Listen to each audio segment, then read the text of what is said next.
I hope you enjoy the story. Let's begin. The harsh ring of Thomas's phone cut through the darkness of his bedroom like a knife. His consciousness struggled through layers of sleep as he fumbled across the nightstand, knocking over a glass of water before finding the vibrating device. The screen blazed bright at 2:17 a.m. An unknown number, the empty space beside him in bed, seemed to mock him. Charlotte should have been home hours ago from her weekly book club meeting. She'd left at 7, wearing a new blouse he'd never seen before, a trace of unfamiliar perfume trailing in her wake. "Don't wait up," she called over her shoulder, the front door closing with a final click. "Hello." His voice emerged rough with sleep, his throat tight with unexplained dread. "Is this Thomas Crawford?" The male voice on the other end was professional, controlled, with an undercurrent of tension that made Thomas's pulse quicken. "Speaking." Thomas sat up straighter, sleep falling away like a discarded blanket. "This is Officer Stephen Parker with the Metropolitan Police Department." The officer paused, and Thomas could hear the careful selection of words that followed. "Sir, I'm calling about your wife, Charlotte Crawford. There's been an incident." Thomas's fingers gripped the phone tighter. "What kind of incident? Is she hurt?" "She's been found in a concerning condition at the Pine Grove Motel on Hamilton Street. Emergency services have transported her to Memorial Hospital. You should come right away." The Pine Grove Motel. Thomas's mind raced, trying to make sense of the information. That was across town, nowhere near where her book club supposedly met. What was she doing there? "I understand you have questions, Mr. Crawford, but I can't provide more details over the phone. The emergency room staff will brief you when you arrive." Officer Parker's tone remained carefully neutral, but something in it made Thomas's stomach clench. As he ended the call, Thomas switched on the bedside lamp. Warm light flooded the master bedroom, their bedroom, and his eyes fell on the framed photos dotting the dresser. Their wedding day 8 years ago, Charlotte radiant in white. A vacation in Hawaii 3 years back, both of them laughing on the beach. Recent snapshots showed subtle changes he'd tried to ignore. Charlotte's new highlights, the designer clothes, the way her smile seemed more practiced than genuine. While pulling on jeans and a sweater, fragments of memories from the past year began to surface. Charlotte's phone always face down on tables. The way she'd angle her laptop screen away when he entered her home office. Those urgent work emails that always seemed to arrive during dinner. The yoga studio membership she'd insisted on, despite the one closer to their house having better reviews, that he dismissed each red flag, trusted her completely. What kind of fool was he? The drive to Memorial Hospital seemed both endless and too quick. The streets were nearly empty at this hour, streetlights casting intermittent shadows across his face as he gripped the steering wheel. He barely noticed running a yellow light, his thoughts consumed by that single word. Motel. Thomas pulled into the hospital parking lot, tires crunching over loose gravel as he took the first available space. The emergency room entrance loomed ahead, its fluorescent glare harsh against the pre-dawn darkness. His footsteps echoed in the quiet lot as he rushed toward the sliding doors inside. The reception area assaulted his senses with its sharp antiseptic smell and buzzing fluorescent lights. A nurse looked up from her station, her name tag identifying her as Grace. She had kind eyes and crow's feet that deepened as she noted his distress. "Can I help you?" she asked, fingers already poised over her keyboard. "My wife." Thomas managed, his voice hoarse. "Charlotte Crawford." The police called about her. Recognition flickered across Nurse Grace's features, followed by something that looked uncomfortably like pity. "Yes, Mr. Crawford. Please have a seat. Dr. Wilson will be out to speak with you shortly." "I'd rather stand." Thomas began pacing the waiting room, his shoes squeaking against the freshly waxed floor. The space was nearly empty at this hour, just an elderly man dozing in a corner chair, his chin tucked against his chest, and a young mother cradling a feverish toddler. The minutes crawled by like hours. Thomas checked his phone repeatedly, though he knew it wouldn't show any messages from Charlotte. Her last text had been at 6:45 p.m., heading to book club. "Don't wait up." The casual deception of it made his jaw clench. The double doors leading to the treatment areas swung open, and a tall man in surgical scrubs emerged. His ID badge read Dr. James Wilson, Chief of Surgery. "Mr. Crawford?" Yes, that's me. Thomas stepped forward, studying the doctor's face for clues. How's Charlotte? What happened to her? Dr. Wilson gestured toward a more private corner of the waiting room, away from the other patients. His expression was carefully composed, professional, but there was an awkwardness in his manner that set Thomas's nerves on edge. Your wife is in surgery right now, Dr. Wilson began, keeping his voice low. We're working to remove a... He paused, clearly uncomfortable, a foreign object that's become lodged internally. It's a delicate procedure, but she's stable. Foreign object? Thomas's mouth went dry. What exactly are you talking about? Dr. Wilson shifted his weight, his discomfort obvious now. I'm afraid I can't provide more specific details at this time. What's important is that we're addressing the immediate medical concern. Officer Parker would like to speak with you about the circumstances of your wife's admission. As if on cue, a police officer approached them. He was younger than Thomas had expected from their phone conversation, maybe early 30s, with a boyish face that seemed at odds with his serious expression. Mr. Crawford? Officer Parker extended his hand. If I could have a moment of your time? Thomas shook the offered hand mechanically, noting the officer's firm grip and the way his other hand rested near his weapon, a habitual stance, probably, but it added to the surreal quality of the moment. There are some details about the situation you need to be aware of, Parker continued, leading Thomas a few steps away from Dr. Wilson. Your wife was found in room 114 at the Pine Grove Motel. The establishment's security cameras recorded another individual leaving the room in a hurry shortly before we received the 911 call. Thomas felt a rise in his throat. Another individual? A male subject, approximately 6 feet tall, athletic build. The footage isn't clear enough for positive identification, but we're working on enhancing it. Parker paused, choosing his next words carefully. The room showed clear signs of intimate activity. The fluorescent lights suddenly seemed too bright, the antiseptic smell too strong. Thomas leaned against the wall, his legs unsteady. The past year of small doubts and dismissed suspicions crashed over him like a tidal wave. I want to see her, he said abruptly, pushing away from the wall. Now! Sir, she's in surgery. Dr. Wilson started to protest, but Thomas was already moving toward the operating room doors, his feet carrying him forward as if possessed. Mr. Crawford, you can't go in there? Nurse Grace called after him, but he ignored her, bursting through the doors into the surgical wing. The corridor stretched before him, doors labeled or 1, or 2, or 3. Through the small window in the third door, he could see a cluster of medical personnel in surgical gowns and masks. In the center of their attention lay Charlotte, unconscious on the operating table before anyone could stop him. Thomas pushed through the door. The scene that greeted him would be forever branded in his memory. Charlotte's pale face partially hidden behind an oxygen mask, her body draped in blue surgical sheets. And there, in the surgeon's hands, the unmistakable shape of what they were working to remove. A massive dildo, its presence a grotesque confirmation of his worst fears. Sir, you cannot be in here. A nurse tried to block his view, but it was too late. Dr. Catherine, the assisting surgeon, rushed to usher him out. Mr. Crawford, please, she insisted, her voice firm but kind behind her surgical mask. We need to maintain a sterile environment. Your wife's safety depends on it. Thomas allowed himself to be led back to the waiting room, his mind numb with shock and revulsion. He collapsed into a chair, the vinyl squeaking beneath him, and buried his face in his hands. The wedding ring on his finger felt like it was burning his skin through the large windows of the waiting room.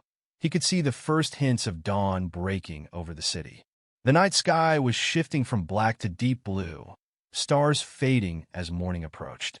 Thomas sat rigid in his chair, every muscle tense with anger and betrayal that in the growing light, his resolve hardened like steel. He would uncover everything, every lie, every deception, every moment of infidelity. There would be no room for excuses, no possibility of forgiveness. As the sun began to rise, Thomas Crawford made a silent vow. His wife would regret the day she decided to betray him. Morning sunlight crept through the hospital window, casting long shadows across the sterile room.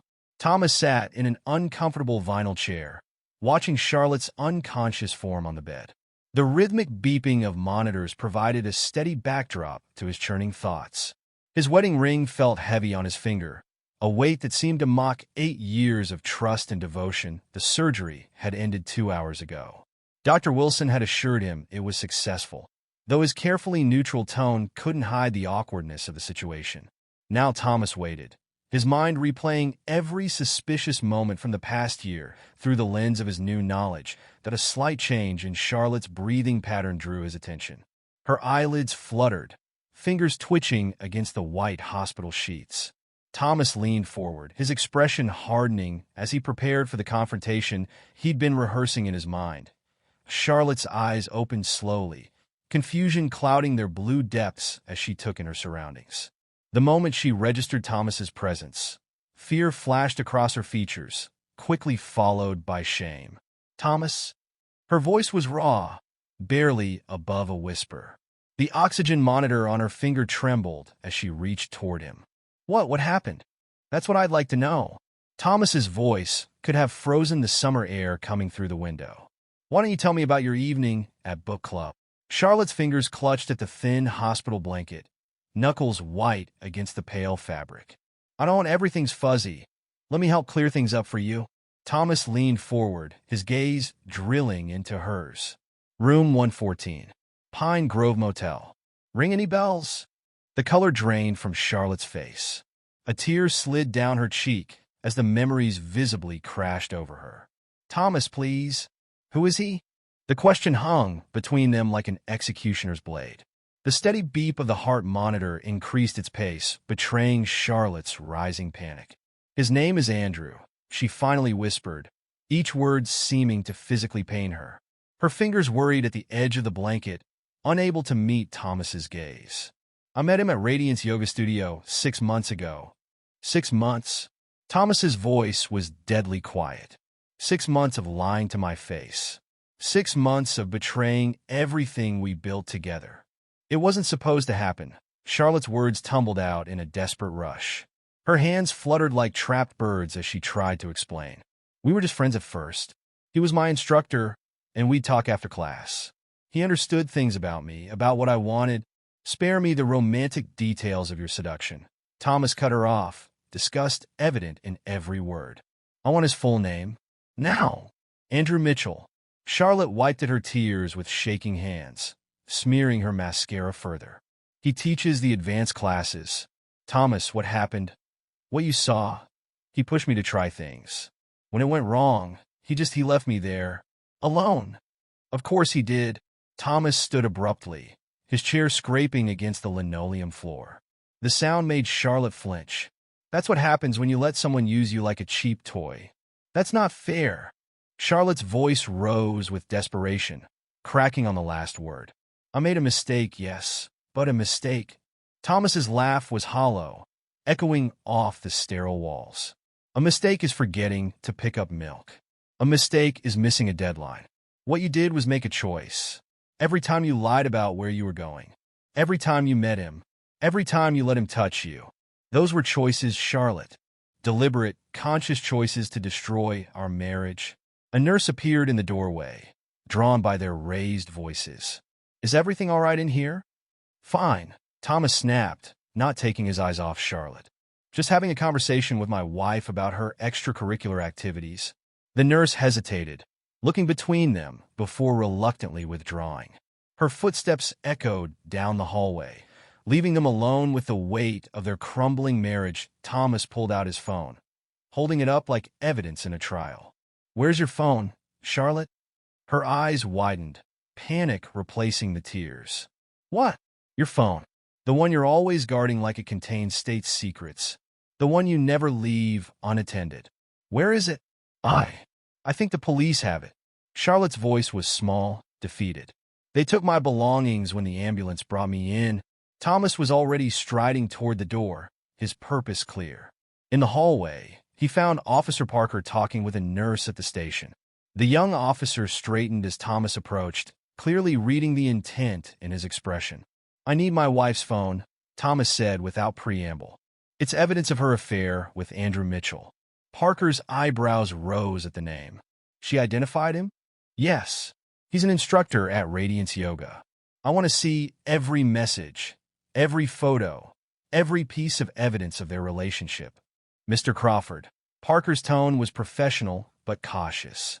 The phone is currently logged as evidence in an ongoing investigation. An investigation into what?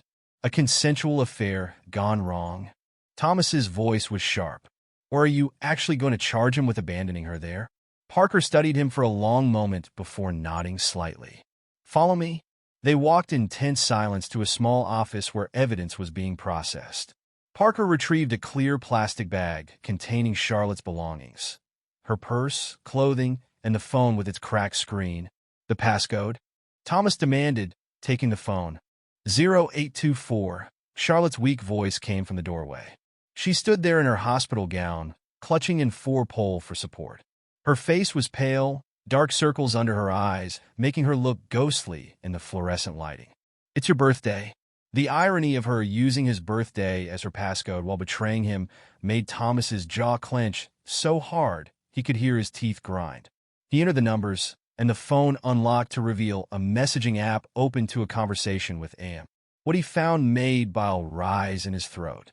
Months of messages, each one a new betrayal. Miss you already. Can't wait until Thursday's book club meeting. Last night was amazing. I love how you make me feel so free. Your husband's really working late again? His loss is my gain. Pictures followed, each one driving the knife deeper. Charlotte in lingerie he'd never seen. Intimate photos clearly meant for Andrew's eyes. Selfies of them together after their encounters. Both glowing with post-coital satisfaction, but worst were the messages mocking him. Laughing at his trust. Joking about how they fooled him. Poor Thomas, so focused on his career. He doesn't even notice his wife sneaking away. He actually believed I was at a work dinner? Some lawyer he is? Thomas's hands shook with rage as he scrolled through month after month of betrayal. Each message was a fresh wound. Each photo another crack in the foundation of their marriage. I'm taking screenshots of everything, he told Officer Parker, his voice tight with controlled fury. I want it all documented for my lawyer. Of course. Parker's tone was carefully neutral. We'll need to keep the phone as evidence, but I'll make sure you get copies of anything relevant to your legal proceedings. Thomas nodded curtly and pulled out his own phone, dialing a number he'd hoped never to need. Jim? It's Thomas Crawford. He turned away from Charlotte's pleading gaze. I need you to draw up divorce papers immediately. I want everything. The infidelity clause, full documentation of her affair. All of it. I have proof of a 6-month relationship, including explicit messages and photos. Charlotte's sob from the doorway would have broken his heart a day ago. Now it only fueled his resolve. Divorce? She stumbled forward, nearly tangling herself in the foreline. Thomas, please, we can work through this. I'll go to counseling. I'll do anything you want. Please don't throw away 8 years of marriage. I didn't throw it away. Thomas's voice was razor-sharp as he turned to face her. You did. With every lie. Every secret meeting. Every time you chose him over me. It wasn't like that. Charlotte reached for his arm, but he jerked away from her touch as if burned.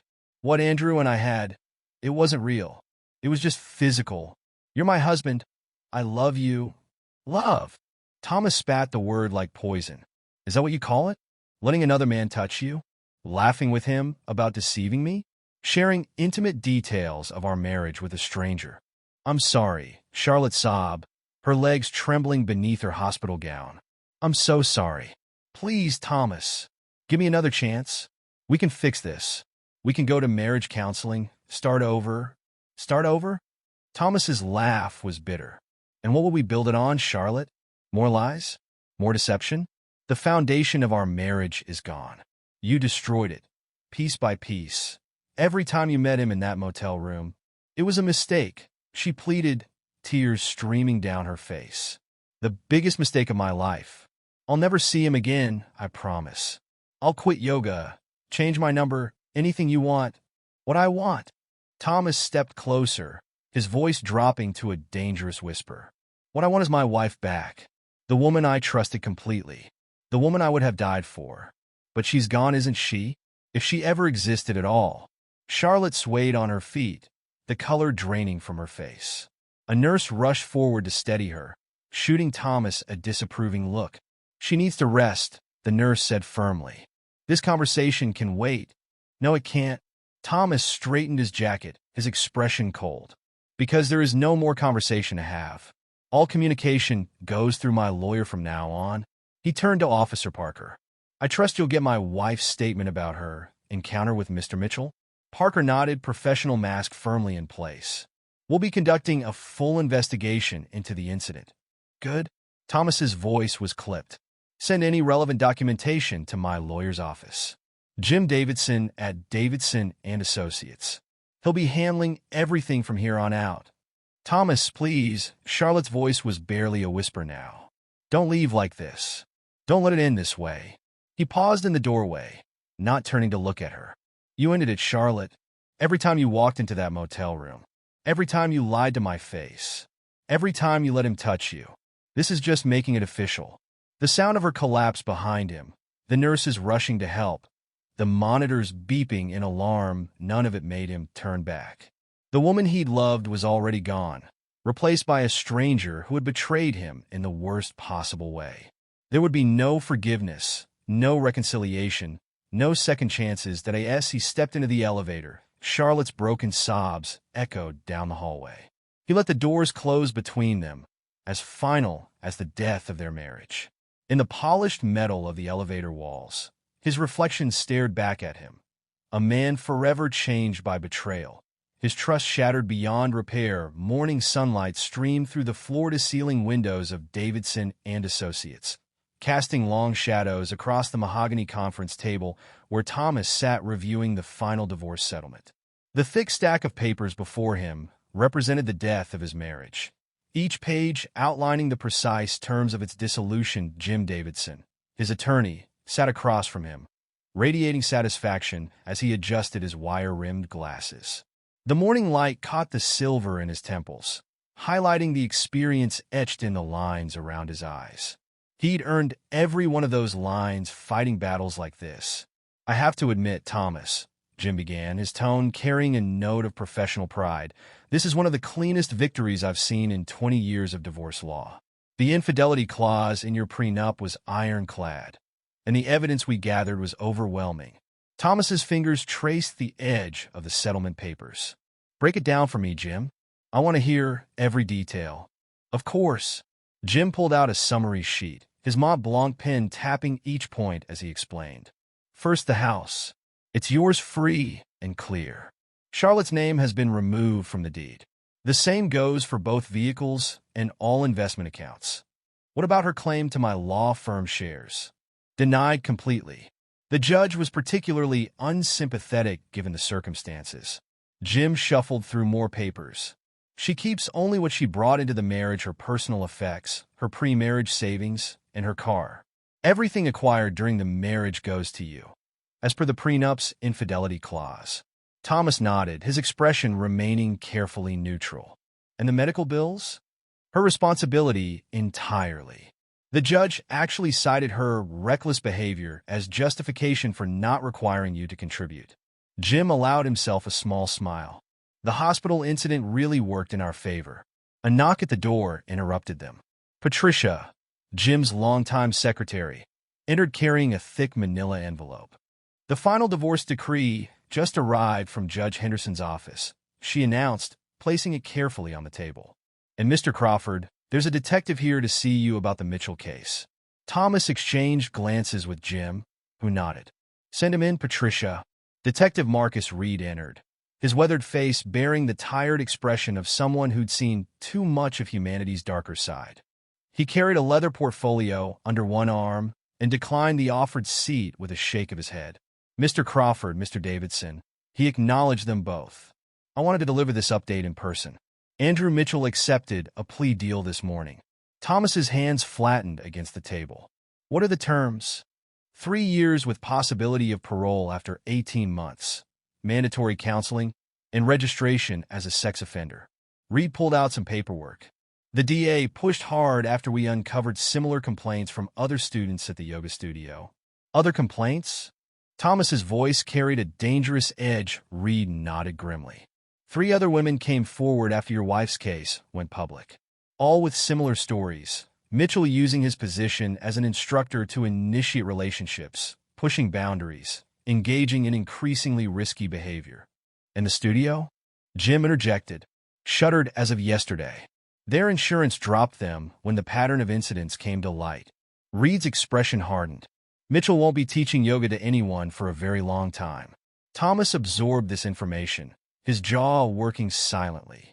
What about Charlotte's statement? Did she cooperate fully? Reed consulted his notes. Her testimony was crucial to the plea deal. She provided detailed accounts of how Mitchell gradually escalated their encounters, pressured her into more extreme acts, then abandoned her when things went wrong that night.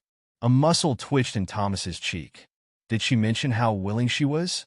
How she laughed with him about deceiving me? Mr. Crawford, Reed's tone was professional, but sympathetic. I understand your anger. But your wife was also a victim of Mitchell's manipulation. Ex-wife, Thomas cut him off coldly. As of today, she's my ex-wife. Reed nodded in acknowledgement. Of course. Well, that's all I needed to share. The DA's office will send formal documentation for your records. After the detective left, Thomas stared at the divorce decree, its gold seal gleaming in the morning light. 8 years of marriage reduced to legal terminology and property divisions.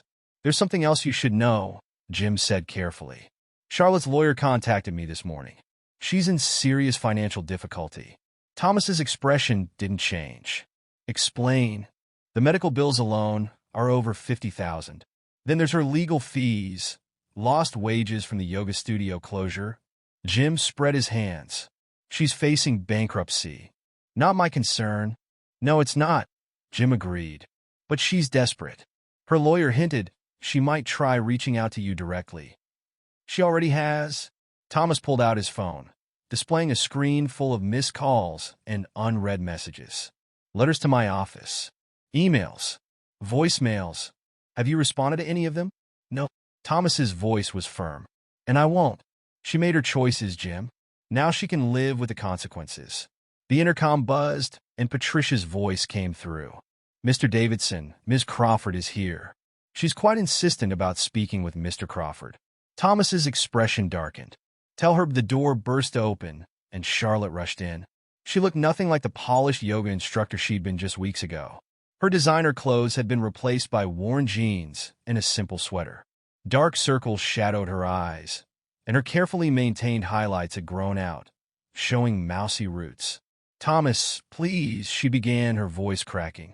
I know I have no right to be here, but you're right. You don't. Thomas stood, buttoning his suit jacket. Jim, call security. Wait.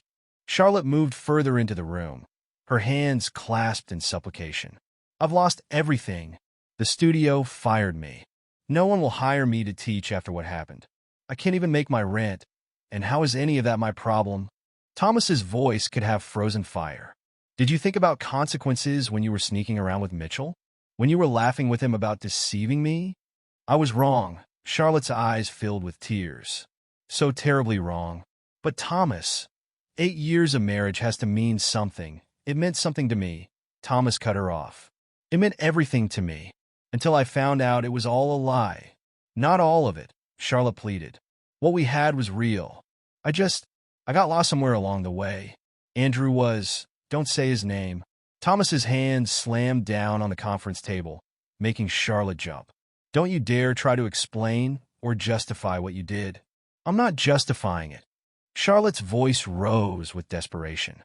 I'm trying to apologize. To make you understand. Understand what? Thomas's laugh was bitter. How you betrayed every vow we made. How you made a fool of me. How you threw away our marriage for cheap thrills with a yoga instructor. It wasn't like that. Charlotte took a step toward him, but Thomas backed away as if her proximity might contaminate him. I was confused, unhappy. Andrew seemed to understand me. Understood you, so well he left you bleeding in a motel room. Thomas's voice dripped with contempt. Is that the great understanding you're talking about? Charlotte's face crumpled. He's going to jail because of what happened. Isn't that punishment enough? Do you have to destroy me too? I didn't destroy you, Charlotte. You destroyed yourself. Thomas turned to Jim. Are we done here? Jim nodded, gathering the signed papers. Everything's in order. The divorce is final as of today. Good.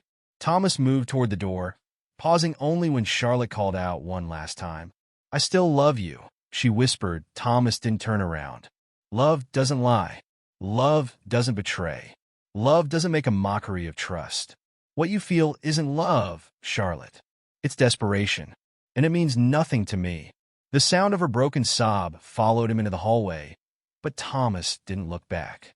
He nodded to the security guards who had finally arrived, leaving them to deal with removing his ex-wife from the building. The elevator ride to the parking garage gave Thomas time to compose himself.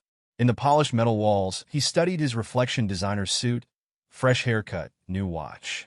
The external changes reflected the internal ones. Gone was the trusting fool who'd believed in forever. In his place stood a harder, colder man who would never make the same mistakes again. His phone buzzed with a text from an unknown number. Andrew Mitchell's name appeared on the screen. I'm heading to jail tomorrow. I know you hate me, but please look after Charlotte. What happened wasn't all her fault. Thomas blocked the number without responding. Let them comfort each other with their guilt and regrets. He was done with both of them. The drive home took him past the yoga studio where it had all started. The windows were dark now, a for lease sign hanging prominently in the front. Another casualty of choices and consequences. His new apartment building rose ahead, all glass and steel and modernity. No memories haunted these halls. No ghosts of betrayal lurked in the corners. The doorman nodded as Thomas entered, taking the private elevator to the penthouse level. Inside, floor-to-ceiling windows offered a panoramic view of the city. Thomas poured himself a scotch and watched the sun setting over the urban landscape. On his finger, the tan line where his wedding ring had been was finally fading.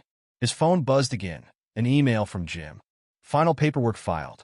Charlotte's lawyer says she's moving to Seattle next week. Clean break, fresh start for everyone. Thomas deleted the email without reply. Seattle might as well be another planet. Distance wouldn't change what had happened, wouldn't erase the betrayal that had reshaped him. The city lights began to twinkle on as darkness fell. Thomas raised his glass in a silent toast to lessons learned and bridges burned. The man he'd been had died in that hospital room, watching surgeons extract the physical evidence of his wife's infidelity. The man who emerged was stronger for the pain, wiser for the betrayal. Tomorrow would bring new challenges, new opportunities, new beginnings. But tonight, Thomas stood alone in his fortress of glass and steel, finally free of the weight of love and trust and all the wounds they brought with them. Let Charlotte and Andrew carry the burden of their guilt. Let them face the consequences of their choices. Thomas Crawford had emerged from the ashes of his marriage transformed, not bitter, but harder, not broken, but reinvented. The city spread out before him like a field of stars, full of possibilities. For the first time since that late-night phone call had shattered his world, Thomas felt truly, completely free.